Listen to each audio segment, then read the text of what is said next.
My dear student, welcome to Blooming Project Academy. Class 8 Hindi lecture 7 जो आज का lecture है वह है शब्द विचार। इससे पिछली वीडियो में हम लोग भाषा और व्याकरण फिर दूसरा जो चैप्टर था वर्ण विचार के बारे में पढ़े हैं। और यह वर्ण विचार किसका अंग है? तो व्याकरण का अंग है। तो व्याकरण का अंग के बारे में मैंने बताया था कि व्याकरण के 3 अंग हैं: वर्ण विचार, शब्द विचार और वाक्य विचार। तो वर्ण विचार के बारे में पढ़ लेना। जब लाइव क्लास चलेगा तो उसमें मैं वर्ण विचार के बारे में एक बार पूरा बताऊंगा। इससे आप पहले वीडियो देख सकते हैं, फिर बुक खोल के पढ़िए। देखिए, साहित्य जो है यानी जो लिटरेचर सब्जेक्ट है बिना बुक की पढ़ाई नहीं की जा सकती है। इसलिए आप लोगों से ये अनुरोध है कि सभी लोग बुक खरीद लें, बुकों को पढ़ें, फिर उसके बाद वीडियो देखें, समझ में आएगा। जो नहीं समझ में आएगा आप कमेंट बॉक्स में लिखिएगा, फिर बताइएगा, मैं उस पर फिर लाइव क्लास में आपको नोट करके रखिएगा। लाइव क्लास जिस दिन चलेगा मैं आपको ये सारी समस्याओं को दूर कर दूँगा। प्रयास करता हूँ कि जो भी एक्सरसाइज है उससे आपको पूरा हेल्प हो जाए। तो अब आते हैं हम शब्द के बारे में पढ़ते हैं। आपको इससे पहले वर्ण के बारे में पढ़े थे, यानी ध्वनि या अक्षर के बारे में पढ़ते हैं कि यानी वह ध्वनि जिसके और सार्थक खंड न किए जा सके उसे हम क्या कहते हैं? वर्ण, अक्षर या ध्वनि कहते हैं। तो वही कह रहा है कि सार्थक खंड। ठीक, अब देखिएगा शब्द क्या है? एक या एक से अधिक वर्णों के समूह जिनका एक सार्थक अर्थ हो उसे ही हम क्या कहते हैं? शब्द कहते हैं। क्या कहने का मतलब? एक या एक से अधिक वर्णों के समूह जिसका एक सार्थक अर्थ हो उसे ही हम शब्द कहते हैं। जैसे हम कहते हैं क म ल, यानी ये है क म ल, यानी तीनों जो अक्षर है अलग अलग हैं, लेकिन जैसे ही हम इनको कर दें और एक में कर दें तो क्या बना? कमल। और कमल हम जानते हैं कि एक और देता है कि कमल एक तरह का क्या है? पुष्प है। तो यही कमल क्या है? एक सार्थक अर्थ दे रहा है, इसलिए इस कमल को हम क्या कहेंगे? शब्द कहेंगे। और भी देख लीजिए, जैसे मान लीजिए अभी मान लीजिए कोई और शब्द देखते हैं, जैसे हम कह दें ल म र, तो इसको जोड़ेंगे तो क्या हो गया? लमर। मतलब ये लमर शब्द बना, ऐसा नहीं कि शब्द नहीं है, लेकिन इसका कोई अर्थ नहीं पता चल रहा है कि लमर माने होता क्या है, इसलिए यह शब्द इसे नहीं कह सकते हैं। अभी मैं आपको पढ़ाऊंगा कि सार्थक के जब भेद पढ़ाऊंगा तब वहाँ बताऊंगा ये लमर शब्द है, लेकिन यहाँ हम लमर को शब्द नहीं कर सकते क्योंकि इसका एक सार्थक अर्थ नहीं है। और हम जानते हैं कि वर्णों का समूह जिसका सार्थक अर्थ हो तभी हम उसे शब्द कहेंगे, नहीं है तो उसे नहीं कर सकते। लेकिन इसे निरर्थक शब्द कहेंगे, यानी जिसका कोई अर्थ नहीं है। ये हमारा क्या था? शब्द था। अब आइए शब्द और पद, दो चीजें होती हैं इसमें, शब्द और पद। देखिए, शब्द भी वही है, पद भी वही है। मान लीजिए कोई भी हम ले लें, मान लीजिए कि कमल का ही उदाहरण मैंने लिया था, तो कमल ले लें। तो कमल क्या है? ये शब्द है। कमल क्या है? शब्द है। कमल स्वतंत्र रूप में उच्चारण किया जा रहा है, इसके साथ और भी कोई शब्द नहीं है, इसलिए ये जो कमल है वह एक शब्द है। लेकिन जब किसी कमल को हम वाक्य में कह दें कि कमल पानी में खिलता है। अब देखिए, यहाँ मैंने कमल लिखा और लेकिन यहाँ मैंने इसी कमल को वाक्य में रख दिया, कमल पानी में खिलता है, यानी जो कमल का पुष्प होता है वो पानी में ही खिलता है। तो अब यहाँ जो कमल है, यह कमल अब स्वतंत्र नहीं है क्योंकि इसका संबंध पानी में खिलता है, यानी वाक्य में प्रयुक्त हुआ है। जब इसी शब्द को जब हम वाक्य में प्रयुक्त कर देते हैं तो वह शब्द न रहकर पद कहलाने लगता है। क्यों? अब देखिए, अब मैंने समझाने का यही प्रयास करते हैं। पद किसे कहते हैं कि जब शब्द को हम वाक्य में प्रयोग कर देते हैं और वह व्याकरणीय नियमों के द्वारा बध जाता है तो उसे हम पद कहते हैं। तो सबको समझ में आएगा पद किसे कहते हैं और शब्द किसे कहते हैं। यानी स्वतंत्र है, यानी वह शब्द स्वतंत्र है तो शब्द है। जब वह शब्द स्वतंत्र नहीं है यानी व्याकरणीय नियमों से बता है यानी वाक्य में प्रयुक्त है तो उसे हम उस शब्द को पद कहने लगते हैं। चलिए, ये आपको समझ में आया होगा। शब्द के भेद देखा जाए तो दो ही भेद होते हैं, एक होता है सार्थक और दूसरा होता है निरर्थक।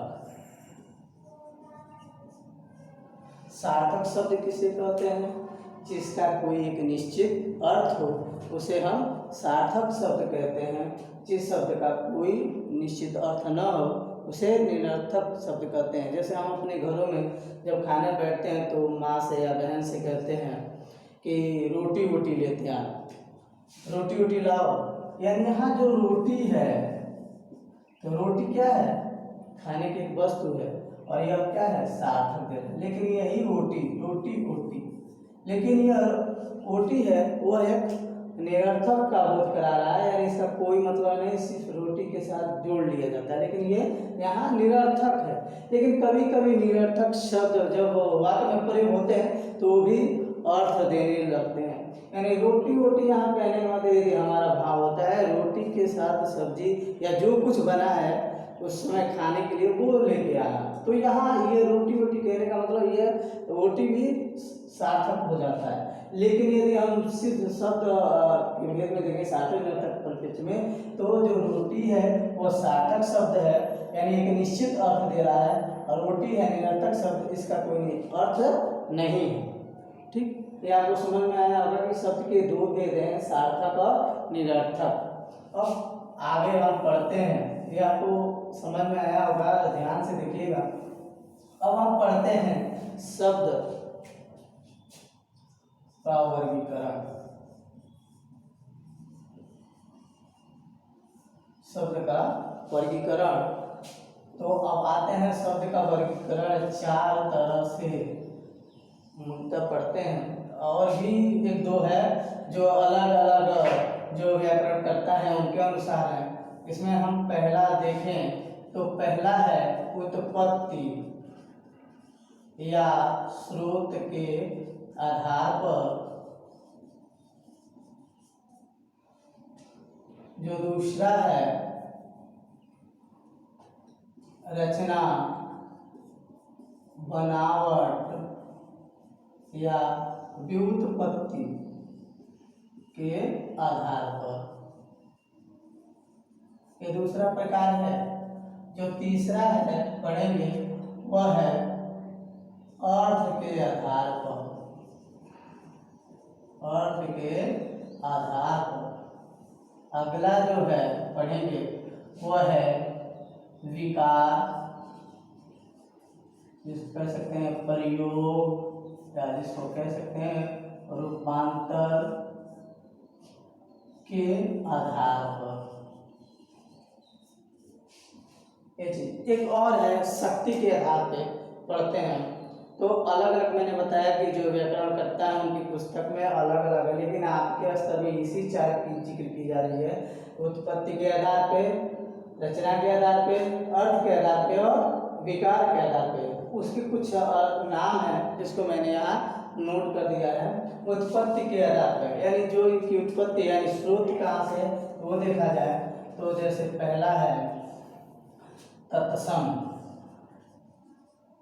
दूसरा जो है तद्भव,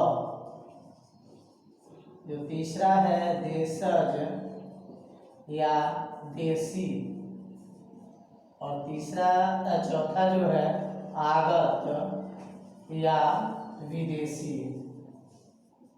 और इसमें एक अगला जो जुड़ता है जिसको हम कहते हैं संकर शब्द। ठीक है, ये चीज यानी तत्सम, तद्भव, देशज और आगत, यही 4 आपको पढ़ना है। लेकिन इसमें एक और मैं जोड़ता हूँ शंकर, अब इसका भी जिक्र किया जा रहा है।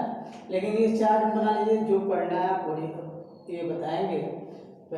जो रचना के आधार या बनावट या उत्पत्ति के आधार पर देखा जाए तो ये 3 होते हैं, जिसको कहते हैं रूढ़, दूसरा कहते हैं यौगिक और तीसरे कहते हैं योग रूढ़। ठीक है। इसके अलावा और भी देखते हैं कि शब्द का निर्माण हम करते हैं, जैसे समास से, संधि से, उपसर्ग से और प्रत्यय से। मैंने बनावट या रचना को कहा, तो जो 3 है, रूढ़ है, यौगिक है और योग रूढ़ है, इनके अलावा भी समास से रचना की जाती है, संधि से भी होता है, उपसर्ग से भी होता है और प्रत्यय से भी होता है। और इसके आधार पर देखा जाए तो वही जो ऊपर 2 है, सार्थक और निरर्थक। तो निरर्थक का प्रयोग होता नहीं है, कभी कभी वाक्यों में उस सेंटेंस को पूरा करने के लिए निरर्थक शब्दों का प्रयोग करते हैं जो कराता है। तो अब सार्थक शब्द में देखा जाए तो हम कहते हैं एकार्थी। एकार्थी जिसका केवल एक ही अर्थ रूढ़, एकार्थी, अनेकार्थी जिसका अनेक अर्थ हो, विलोमार्थी या विपरीतार्थी, तार्थी या विलोम शब्द आप भी कह सकते हैं। फिर अगला है, कह सकते हैं समानार्थी, समानार्थी या जिसको कहते हैं पर्यायवाची शब्द। ये 4 हैं। इसके अलावा भी आप हम पढ़ते हैं, जैसे समुच्चरित, समश्रुति, भिन्नार्थक शब्द।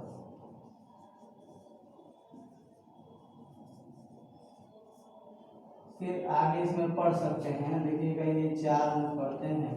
इसके अलावा हम और भी पढ़ सकते हैं, जैसे समुच्चरित, समश्रुति, भिन्नार्थक शब्द, यानी समान उच्चारण सुनने में हो लेकिन उसका भिन्न अर्थ रखता है, ऐसे शब्द। फिर अनेक शब्दों के लिए, अनेक शब्दों के लिए एक शब्द,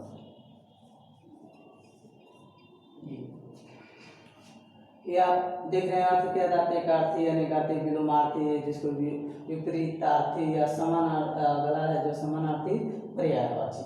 अब विकार के आधार पे देखा जाए तो विकार के आधार पे 2 प्रकार का होता है, 2 होता है। इसमें जो पहला होता है इसको हम कहते हैं विकारी, विकारी। और विकारी भी 4 प्रकार का होता है, जिसको हम कहते हैं संज्ञा, सर्वनाम,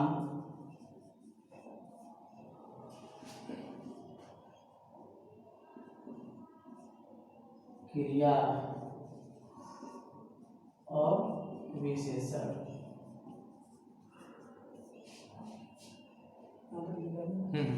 दूसरा